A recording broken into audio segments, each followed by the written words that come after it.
Hi friends, welcome to సరదాగా కాసేపు.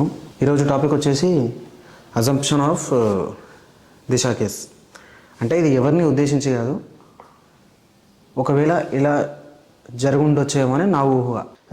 కొన్నిసార్లు మనం ఎవరైనా ఏదైనా చెప్పినప్పుడు గుడ్డిగా నమ్మేయకుండా మనము వాళ్ళు చెప్పిన కార్నర్లో కాకుండా క్వైట్ ఆపోజిట్ కార్నర్లో గిట్టంగా మనం ఆలోచించడానికి ఉపయోగపడే ఒక పాయింట్ అనుకోవచ్చు. అన్నిటినీ మనం అట్లే చేస్తే ప్రతి దాంట్లో ఇష్యూస్ రావడం అట్లాంటివి జరుగుతుంటాయి. అన్నీ కాదు, కొన్ని కొన్ని కొన్ని సివియర్ కేసెస్ దాంట్లో మనం ఆలోచించడానికి స్కోప్ ఉంటుందన్నమాట. అయితే నేను రీసెంట్ టైమ్స్లో అది జరిగి దాదాపు 5-6 ఇయర్స్ అరౌండ్. అయితే ఇన్ని ఇయర్స్ అయినా గిట్టంగా నేను పెట్రోల్ బంక్లోకి వెళ్ళి బాటిల్ తీసుకొని పెట్రోల్ అడుగుతుంటే పెట్రోల్ లేదు అనేసి అంటున్నాను. అంటే వాళ్ళ కార్నర్లో అది కరెక్టే, మళ్ళీ ఇట్లాంటి కేసెస్ జరుగుతున్నాయి కాబట్టి అప్పుడు తీసుకొచ్చిన రూల్ కావచ్చు అది. అయితే నేను అనుకున్నది ఏంటంటే పెట్రోల్ పోయించుకొని, అంటే ఒక 2-3 పెట్రోల్ బంక్స్లో అడిగినాక ఒక ఆఫ్టర్ 2-3 తర్వాత నాకు పెట్రోల్ పోసారనమాట. అంటే బాటిళ్ళలో పెట్రోల్ పోయమంటే పోయలేదనమాట. ఒక 2-3 బంక్స్లలో ఆఫ్టర్ 2-3 బంక్స్ తర్వాత నేను పోపించుకోవడం జరిగింది. పోసారు, ఒక బంక్లో పోసారు, అన్నేం ఎందుకు. అయితే ఆ పొయ్యన్ బంకులలో నేను ఆలోచించిన కార్నర్ ఏంటంటే, పెట్రోల్ బంకులో అంటే ఇది దిశ కేసు కంటే ఒక 1 year 2 years ముందు ఇట్లా జరిగి ఉండొచ్చేమో అని నా అజంప్షన్. ఇది ఎవరిని ఉద్దేశించి కాదు. అయితే ఇట్లే అందరూ బండ్లలో పెట్రోల్ వేయించుకుంటే, అంటే ఇట్లా నాకు కూడా జరిగింది అనుకో. నా విలేజ్ దగ్గరలో ఒక బంక్లో జరిగిందనమాట. 200దో 300దో పెట్రోల్ కొట్టించాడు అనమాట. పెట్రోల్ కొట్టించి ఇంటికి వచ్చేటడివే పెట్రోల్ అయిపోయింది. హైదరాబాద్లో కొట్టించి విలేజ్కి రావడము అట్లా కాదు, మా ఊరు నుంచి ఒక 4-5 kilometers డిస్టెన్స్లోనే ఉంటుంది అనమాట బంకు. అక్కడ కొట్టించి ఇంటికి వచ్చేసరికి పెట్రోల్ అయిపోయింది. ఏందబ్బా అది అనేసారు. మళ్ళీ నెక్స్ట్ డేనో సంథింగ్ ఏదో ఇంకో పని మీద మనం పెట్రోల్ బంక్ దగ్గరికి వెళ్ళినప్పుడు నేను అడిగితే అట్లా ఏం లేదు, అట్లా జరగదు, అట్లా జరగడానికి ఛాన్స్ ఉండదు అది అని అన్నాక మళ్ళీ ఇంకో కొన్ని మంత్స్ తర్వాత ఇంకో దగ్గర గిట్టంగా సేమ్ అట్లాంటి కేసెస్ జరగడం జరిగిందనమాట. అట్లా వేరే వాళ్ళ గిట్టంగా జరగడం మేము చూసామన్నమాట. సరే ఇట్లా అవుతుంది అని చెప్పేసి కొన్ని బంక్స్లలో కొన్ని దగ్గర ఇష్యూస్ జరిగింది. అంటే నేను మాట్లాడేది ఒక 5-6 years బ్యాక్ అనమాట. అట్లా జరిగిందనమాట. అట్లా జరిగిన తర్వాత ఆఫ్టర్ 1 year మనం ఇట్లా దిశ కేసు చూడడం జరిగింది.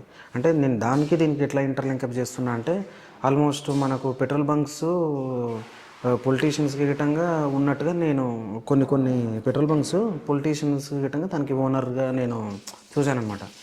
ఇవన్నిటికీ ఇంటర్లింకప్ దిశ కేసు ఏంది అని మీరు అడగవచ్చు. అయితే ఇట్లా కొన్ని పెట్రోల్ బంక్స్లో ఇట్లా గొడవలు కావడం జరిగిన తర్వాత అందరికి అర్థమైందనమాట, పెట్రోల్ బంక్లలో కొన్ని స్కామ్స్ జరుగుతున్నాయి అని చెప్పేసి అందరూ బాటిళ్ళలో పోపించుకోవడం స్టార్ట్ చేశారనమాట. కొన్ని రోజుల తర్వాత వాళ్ళకు ఎట్లాంటి ప్రాఫిట్స్ కానీ ఎక్కువ హై అండ్ ప్రాఫిట్స్ రావడం అట్లాంటివి తగ్గిపోయినాయి అనమాట. బాగా తగ్గిపోవడం వల్ల అందరూ రాజకీయ నాయకులు అందరూ కలిసి ఒక చిన్న మీటింగ్ అట్లాంటిది ఏర్పాటు చేసుకొని అందులో మీటింగ్లో వాళ్ళు కీలకమైన నిర్ణయం తీసుకోవడం, ఆ నిర్ణయంకి ఒక అమ్మాయి బలి కావడం, ఇదంతా జరగడం జరిగిందనమాట. అంటే అందులో ఒక రాజకీయ నాయకుల్లో ఒక తెలివైన అతను, అంటే చాలామంది పొలిటీషియన్స్ అందులో బిజినెస్ మ్యాన్స్ అందరూ ఇంక్లూడ్ అయ్యి ఉంటారు అనుకో, అది వేరే విషయం. అందులో ఒక పొలిటీషియన్ కావచ్చు, ఒక బిజినెస్ మ్యాన్ కావచ్చు, ఇట్లాంటి ఆలోచన ఇచ్చిందని నా అజంప్షన్. ఏముంది, ఇదంతా స్కెచ్ అనమాట. ఒక అమ్మాయి రోడ్డు పైన పోతుంటే ఒక నలుగురిని పెట్రోల్ బంక్లోకి పోయి వాటర్ బాటిల్ తీసుకొని అందులో పెట్రోల్ తీసుకొని పోయి అతని పైన అటాక్ చేసి, ఇట్లాంటిది ఒకటి ప్లాన్ చేయండి మీరు, ఆ తర్వాత మిగతాదంతా నేను హ్యాండిల్ చేసుకుంటాను అని చెప్పేసి వాళ్ళు ఒక చిన్న కీలక నిర్ణయం తీసుకొని దాన్ని ఎగ్జిక్యూట్ చేయడం జరిగిందనమాట. వాళ్ళు ఏదైతే పెట్రోల్ బంక్లో పోతారో ఆ పెట్రోల్ బంకులో ఆ టైంలో సీసీ కెమెరాస్ ఆన్ ఉండేటట్టుగా చూసుకోండి అని వాళ్ళు వేసుకున్న స్కెచ్ అనమాట ఇది. అయితే వాళ్ళు తీసుకొని జరగడం ఇదంతా ఒక స్కెచ్ అనమాట. ఎవరైతే ఈ నలుగురు రేప్ చేయడం జరిగిందో వాళ్ళ ఫ్యామిలీస్ తోటి ముందే వీళ్ళు ఒప్పందం కుదిరించుకొని, అయితే వీళ్ళని ఇట్లా చంపేయడం జరుగుతుంది అని చెప్పేసి వాళ్ళ ఫ్యామిలీస్ తోటి ముందే ఒప్పందం కుదుర్చుకొని వాళ్ళకు కొంత అమౌంట్ సెటిల్మెంట్ చేసి ఇట్లా చేయడం ఇదంతా అని నా అజంప్షన్ అనమాట. దీనికి మీరేమనుకుంటారు? ఒకవేళ ఇదే కనుక కరెక్ట్ అయ్యి ఉంటే అనవసరంగా వాళ్ళ ప్రాఫిట్స్ కోసం ఎంతోమంది నిరుపేదలని బలి చేయడం జరుగుతుందన్నమాట. అందుకు ఇట్లాంటివి జరగకుండా ఉండాలంటే ప్రతి ఒక్కరు తెలివిగా ఆలోచించడం అట్లాంటివి చేస్తారని నా ఉద్దేశం. మన సరదాగా కాసేపట్లో ఇట్లాంటి కొన్ని అజంప్షన్ స్టోరీస్ గిటంగా మనం ముందు తెలుసుకునే ప్రయత్నం చేద్దాం. మళ్ళీ చెప్తున్నాను, ఇది నా అజంప్షన్ స్టోరీ మాత్రమే, ఎవరిని ఉద్దేశించి కాదు.